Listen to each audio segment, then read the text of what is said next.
Good afternoon students. आज हम mechanical के सेकंड सेमेस्टर के सब्जेक्ट अप्लाइड मैकेनिक्स के नेक्स्ट यूनिट के बारे में बात करेंगे। नेक्स्ट यूनिट है हमारी कपल क्या है। जैसे कि हम जानते हैं कि यदि किसी बॉडी या पिंड पर दो समांतर परंतु विपरीत दिशा में बल लगाएं, या मान लो उन्हें P और Q है, तो उनका जो परिणामी है वो P माइनस Q के बराबर होगा, क्योंकि दोनों बल विपरीत दिशा में है। यदि ये दोनों बल बराबर हैं यानी P इक्वल टू Q, तो इनका परिणामी जो इनका रिजल्टेंट होगा उसका मान 0 होगा यानी 0 होगा। लेकिन दो बराबर आपस में समांतर व विपरीत दिशा वाले बल का परिणामी तभी 0 होता है जब दोनों बलों की क्रिया रेखा एक ही हो, यानी इनकी क्रिया रेखा एक ही है तो ही इनके जो रिजल्टेंट या परिणामी है 0 होगा, अन्यथा 0 नहीं होगा। और ऐसा ना होने पर उन बलों का परिणामी 0 नहीं होता, बल्कि वे बल पिंड को घुमाने की प्रवृत्ति रखेंगे, यानी उनका परिणामी 0 नहीं होगा। वो दोनों बल क्या करेंगे, उस बॉडी को घुमाने की प्रवृत्ति रखेंगे, यानी उसे घुमाने की कोशिश करेंगे। तो बलों की इसी टेंडेंसी को यानी इसी प्रवृत्ति को हम बलयुग्म या कपल कहते हैं।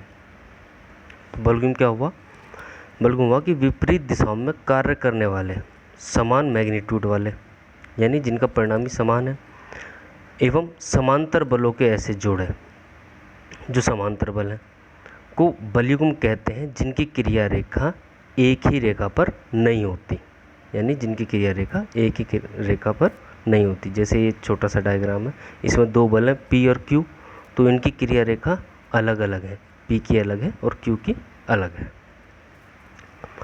बलयुग्म की प्रवृत्ति तथा इसके उदाहरण, tendency of couple and example. Example क्या क्या है, जैसे घड़ी या चाबीदार खिलौने में जब हम चाबी भरते हैं तो उसमें एक बलयुग्म का कार्य करता है। अपने घरों का जो लॉक होता है, जब उसे हम लॉक करते हैं या उसे खोलते हैं तो उसमें बलयुग्म काम करता है। स्क्रू, जब स्क्रू से हम कोई पेच कसते हैं या ढीला करते हैं तो उसके हैंडल पर एक बलयुग्म काम करता है हमारे हाथ द्वारा। किसी चूड़ीदार ढक्कन को खोलने या बंद करने में एक बलयुग्म काम करता है। पानी की टोंटी को घुमाते हुए बलयुग्म काम करता है। प्राय घूमती हुई सभी वस्तुओं में बलयुग्म कार्य करता हुआ माना जा सकता है, यानी हम ये मानते हैं कि जो वस्तु को हम घुमा सकते हैं उन पर बलयुग्म कार्य करता है। बलयुग्म की भुजा, आर्म ऑफ कपल।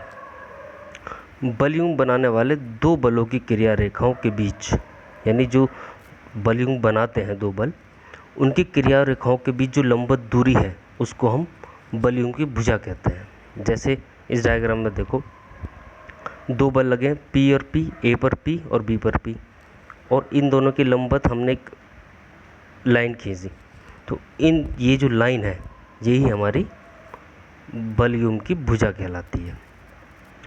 अब अगर कोई बलयुग्म किसी बॉडी को एंटी क्लॉकवाइज डायरेक्शन में घुमाने का प्रयास करेगा तो उसे हम पॉजिटिव लेंगे, और यदि कोई बलयुग्म या कपल, जिसे हम कपल कहते हैं, किसी बॉडी को क्लॉकवाइज डायरेक्शन में घुमाने का प्रयास करेगा तो उसे हम नेगेटिव लेंगे।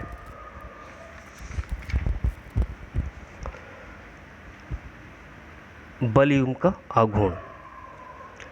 बलयुग्म बनाने वाले दो बलों में से एक बल तथा बलों की क्रिया रेखाओं के बीच की लंबवत दूरी, यानी यदि कोई दो बल हैं उसमें का एक बल और उनके बीच जो लंबवत दूरी है वो, इन दोनों का अगर गुणनफल हम कर दें तो हमारा बलयुग्म का आघूर्ण निकल जाएगा। जैसे इस डायग्राम में दो बल लगे हैं, पॉइंट A पर P है, पॉइंट B पर P है, ये AB हमारी इन दोनों बलों की लंबवत दूरी है। तो इसमें से हमने एक बल ले लिया कोई भी, और इन दोनों के बीच की दूरी यानी P इंटू AB, ये हमारा हो गया बलयुग्म का आघूर्ण। ये एक सदिश राशि है और इसकी यूनिट न्यूटन मीटर होती है। बलयुग्म की विशेषता क्या है। बलयुग्म का प्रभाव केवल घूर्ण गति कराने के लिए ही होता है, यानी सरल रेखीय गति कराने के लिए हम बलयुग्म का प्रभाव नहीं देखेंगे, सिर्फ घूर्ण गति के लिए इसका प्रभाव देखेंगे। किसी बलयुग्म को किसी अन्य ऐसे बलयुग्म द्वारा संतुलित किया जा सकता है जो परिमाण में बराबर परंतु दिशा में विपरीत हो। अगला है, किसी बलयुग्म के बलों का परिणामी घूर्ण सदैव बलयुग्म के आघूर्ण के बराबर तथा उसी दिशा में होता है। यानी जो इनका बलयुग्म का जो परिणामी घूर्ण है वो बलयुग्म के आघूर्ण के बराबर और विपरीत दिशा में होगा। किसी बलयुग्म को केवल एक बल से ही रिप्लेस अथवा संतुलित नहीं किया जा सकता। यानी बलयुग्म को हम कोई एक दूसरा बल अगर हम लगा दें तो उससे बैलेंस नहीं कर पाएंगे, हमें उसे बैलेंस करने के लिए बलयुग्म ही लगाना पड़ेगा, तभी वो बैलेंस या रिप्लेस होगा। किसी बलयुग्म का आघूर्ण सदैव स्थिर रहता है। यानी किसी भी बलयुग्म का अगर हम मोमेंट लेंगे तो वो हमेशा स्थिर रहेगा। बलयुग्म का आघूर्ण एक वेक्टर क्वांटिटी यानी एक सदिश राशि है। बलयुग्म के आघूर्ण का मान तथा दिशा स्थिर रखते हुए उसके बलों का मान, दिशा तथा भुजा बदली जा सकती है। यानी अगर हम उसके मोमेंट को स्थिर रखें तो बलों का मान बदल सकते हैं, दिशा बदल सकते हैं, भुजा भी हम उसे बदल सकते हैं। अब बलयुग्म की प्रमेय, यानी इसमें कुछ प्रमेय है। तो इसमें देखिए, पहली प्रमेय यानी थ्योरम क्या कहती है, बलयुग्म बनाने वाले दो बलों का, यानी जो बलयुग्म बना रहे हैं दो बल, उनके समतल में स्थित किसी बिंदु के सापेक्ष आघूर्णों का बीजगणितीय योग स्थिर रहता है। यानी उनके समतल में स्थित किसी कोई भी हमने बिंदु लिया तो उसके अगर हम सापेक्ष मोमेंट लें, आघूर्ण लें, तो उसका बीजगणितीय योग क्या रहेगा, स्थिर रहेगा तथा यह बलयुग्म के आघूर्ण के बराबर होगा। और यह जो बलयुग्म का आघूर्ण है यानी मोमेंट ऑफ कपल है उसके बराबर होगा। माना P बलों वाला कोई ज्ञात बलयुग्म है जिसकी भुजा AB है। इस डायग्राम में दे सकते हैं 4 पॉइंट है। P बलों का एक बलयुग्म है और इनकी जो भुजा है AB है। इसे PAB लिख सकते हैं हम संक्षेप में। माना इन बलों के समतल में स्थित कोई बिंदु O है। अब हमने कोई बिंदु O ले ली, इस समतल में स्थित डायग्राम में दिख रही है। A के लेफ्ट हैंड साइड पर हमने कोई बिंदु पहले डायग्राम में A ले ली और दूसरे डायग्राम में वही O बिंदु B के राइट हैंड साइड पर ले ली और तीसरे डायग्राम में वही O बिंदु जिसके हमें परितः मोमेंट निकालना है वो A और B के बीच में ले ली। ये हमने मान लिया। बलों की क्रिया रेखाओं पर बिंदु O से एक लंब खींचा। हमने बलों की क्रिया रेखाओं से एक खींचा जो इनको A तक स्थिति हो गई। पहली स्थिति होगी बिंदु O A के लेफ्ट में है, दूसरी स्थिति होगी बिंदु O B के राइट में है और तीसरी स्थिति बिंदु O इन दोनों के बीच में है। अब बिंदु O को तीनों स्थितियों में O के सापेक्ष बलों के आघूर्ण का बीजगणितीय योग लेने पर, यानी O के सापेक्ष अब हम क्या लेंगे, आघूर्ण लेंगे।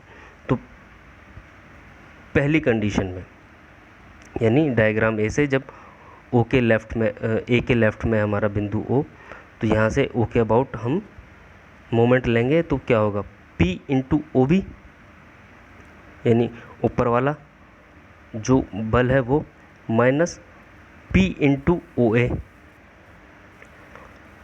एक क्लॉकवाइज डायरेक्शन में घुमा रहा, एक एंटी क्लॉकवाइज डायरेक्शन में घुमा रहा, इसलिए माइनस। तो P into OB minus P into OA, P बाहर ले लिया तो OB minus OA, OB minus OA क्या होगा हमारा, AB होगा। अब सेकंड डायग्राम में P into OA, P into OA, ये एंटी क्लॉकवाइज, ये क्लॉकवाइज डायरेक्शन में घुमा रहा, एंटी क्लॉकवाइज डायरेक्शन में, क्लॉकवाइज डायरेक्शन में, और माइनस P इंटू OB, तो PO, P बाहर, OA माइनस OB, तो P इंटू AB। अब तीसरे में P into OA plus P into OB, यानी OA प्लस OB क्या है, AB के बराबर है, तब क्या होगा PAB। यानी प्रत्येक स्थिति में आघूर्ण का मान P इंटू AB ही प्राप्त होता है, प्राप्त हुआ हमें। इससे यह स्थापित हो गया कि आघूर्ण P इंटू ए बी बिंदु O की स्थिति पर निर्भर नहीं करता है, बल्कि इसका मान सदैव स्थिर रहता है, जो कि बलों के आघूर्ण के बीजगणितीय योग के बराबर होता है। तो ये हमारी पहली थ्योरम थी। अब दूसरी थ्योरम क्या है? एक ही समतल में स्थित कई बल युग्मों का परिणामी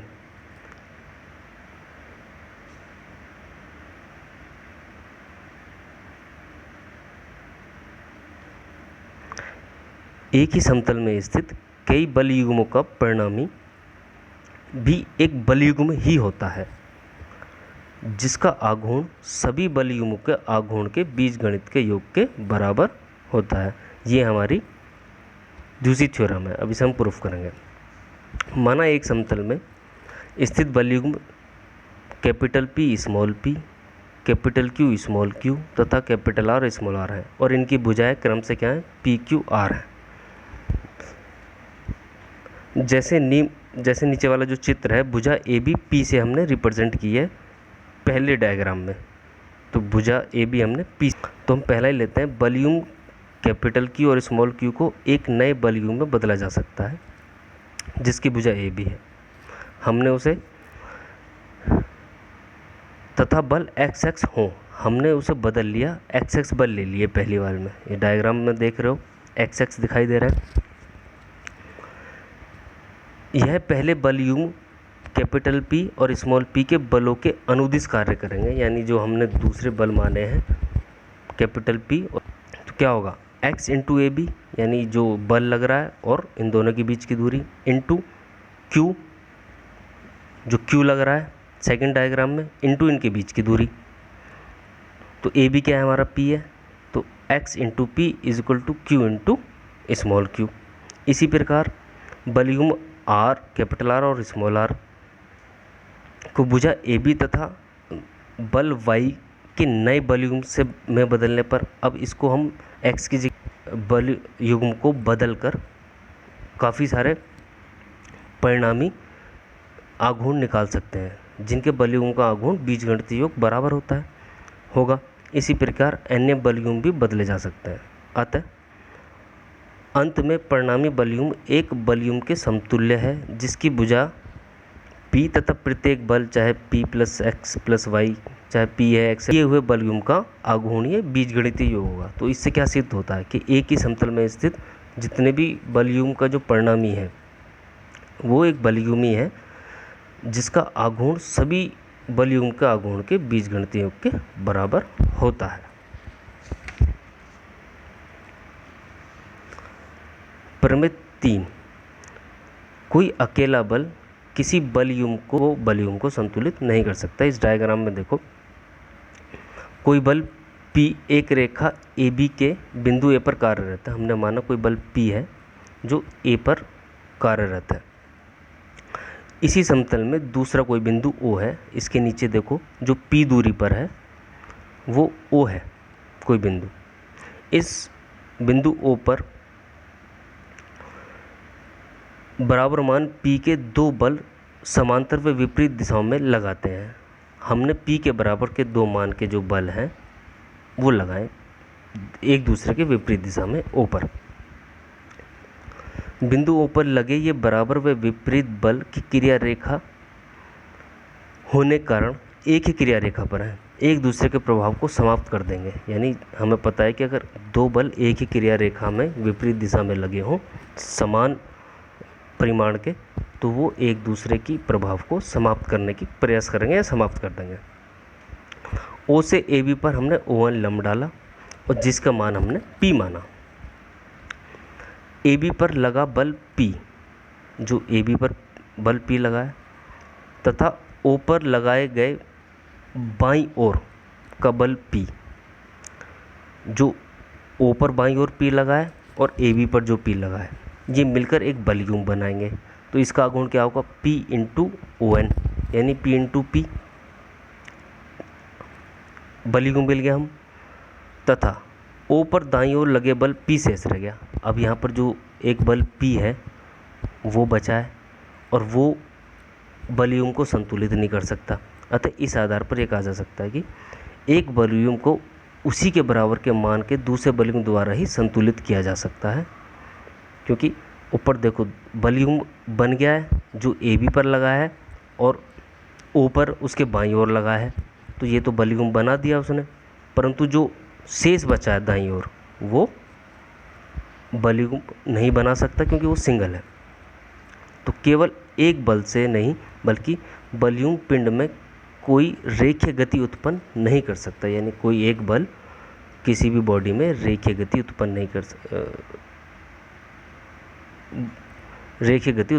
नहीं कर सकता। समान तलों में लगे एक बल तथा बलयुग्म कभी भी संतुलन में नहीं हो सकते, बल्कि वे एक ऐसे बल के समतुल्य होते हैं जो परिमाण तथा दिशा में एक दिए हुए बल के बराबर होता है, परंतु इसकी क्रिया रेखा विस्थापित होती है। अब प्रमेय 4 थ्योरम 4, यदि किसी दृढ़ पिंड पर यानी कोई सॉलिड बॉडी है, रिजिड बॉडी जिसे कहते हैं, क्रिया करते हुए तीन बल इस प्रकार से लगे हों कि उन्हें परिमाण और दिशा में किसी त्रिभुज की क्रमागत भुजाओं से निरूपित किया जाए, यानी त्रिभुज की क्रमागत भुजाओं से अगर हम उन्हें निरूपित करेंगे तो वे बल उस बल युग्म के तुल्य होते हैं जिसका आघूर्ण त्रिभुज के क्षेत्रफल के दुगने के बराबर हो। यानी बल युग्म का जो आघूर्ण है वो त्रिभुज के क्षेत्रफल के दुगने के बराबर होगा अगर किसी बॉडी पर तीन बल लगे हैं। अब देखो, माना किसी बॉडी पर पॉइंट ए पर तीन बल लगे हैं। अब हमने पी क्यू आर को एक ट्राइंगल के द्वारा निरूपित करा। माना कि तीन बल पी क्यू आर क्रम से त्रिभुज की भुजा ए बी सी, डायग्राम में दिख रहा है ए बी सी जो त्रिभुज है, भुजा ए बी पर लगाए पी, बी सी पर लगाए क्यू, सी ए पर आर। अब जो त्रिभुज का शीर्ष है ए से बी सी, जो बी सी है इसका बेस आधार की समांतर रेखा एम ए एन खींची। ए पॉइंट पर हमने एक एम ए एन समांतर रेखा खींची। इस रेखा पर दो विपरीत बल हमने क्यू लगा दिए, दो विपरीत बल पर परिमाण में समान बल लगा दिए, जिनको हम ए एम और ए एन द्वारा प्रदर्शित करते हैं। बिंदु ए पर तीन बल कार्य करेंगे। तीन बल पी, आर तथा क्यू, क्यू जो ए एन पर है, एक ही बिंदु से होकर जाते हैं। यानी तीन बल हो गए बिंदु ए पर, पी हो गया, आर हो गया और क्यू हो गया, तथा त्रिभुज की भुजाओं द्वारा एक ही क्रम में निरूपित हैं, यानी रिप्रेजेंट हो रहे हैं। ये बल त्रिभुज नियम के द्वारा संतुलन में है, यानी ये जो तीनों बल हैं त्रिभुज नियम के द्वारा संतुलन में। शेष क्यू मान के बराबर तथा विपरीत दो बल बचते हैं, यानी क्यू मान के बराबर हैं दो बल बचे, ऊपर वाला क्यू और एक नीचे वाला क्यू, जिनमें एक बल क्यू ए एम तथा दूसरा बल क्यू बी सी है। ए एम ऊपर वाला और बी सी नीचे वाला क्यू। ये दोनों बल क्यू मिलकर एक बल युग्म बनाते हैं, यानी ये बल युग्म बनाएंगे तो जिसका आघूर्ण क्या होगा, Q into A L. Q इन दोनों के बीच की दूरी, तो क्यू की वैल्यू क्या है बी सी, यानी B C into A L. अब इसमें दो से मल्टीप्लाई कर दो, दो से डिवाइड कर दो, दो से मल्टीप्लाई दो से डिवाइड करने का क्या मिला, two into one by two B C into A L.